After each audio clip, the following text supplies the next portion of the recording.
Pizza बनाने वाली बहू।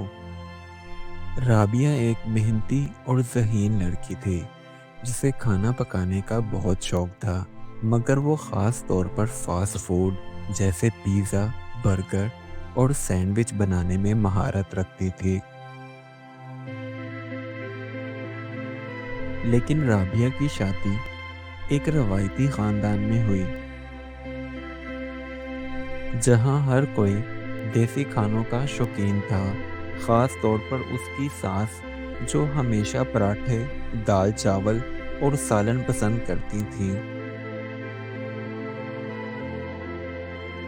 इसलिए राबिया पूरी कोशिश करती कि वो उन सब का मनपसंद खाना ही बनाए ताकि सब खुशी खुशी उसके हाथ का बना हुआ खाना खाएं। एक दिन उसकी सास की तबीयत ठीक नहीं थी। जैसा कि हर रोज़ उसकी सास ही बताती थी कि आज खाने में क्या बनेगा, और अब तबीयत ख़राब होने की वजह से वो ना बता सकी। तो राबिया ने सोचा कि क्यों ना आज कुछ नया बनाया जाए जो हल्का भी हो और मज़ेदार भी। उसने देसी अंदाज में पिज़्ज़ा बनाने का सोचा। उसने ताज़ा आटे की रोटी को बेस के तौर पर इस्तेमाल किया। उस पर देसी मसालेदार चिकन, सब्जियां और थोड़ा सा पनीर डाला और तवे पर धीमी आंच में पकाया।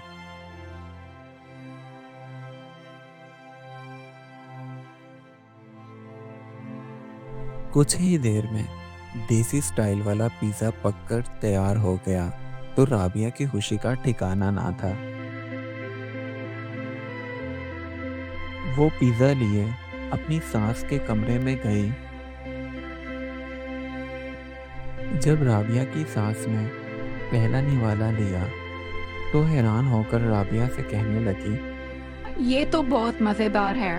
ये क्या चीज़ है? तो राबिया ने मुस्कुराते हुए जवाब दिया, ये देसी पिज़्ज़ा है जो मैंने आपके जायके के मुताबिक बनाया है।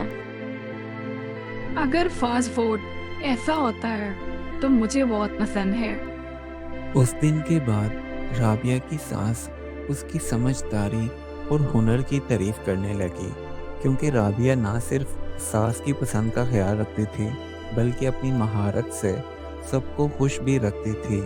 इस कहानी से हमें ये सबक मिलता है कि मोहब्बत और समझदारी से हर दिल जीता जा सकता है, बस तरीका सही होना चाहिए। Do like my videos and don't forget to subscribe my YouTube channel. Also press the bell icon.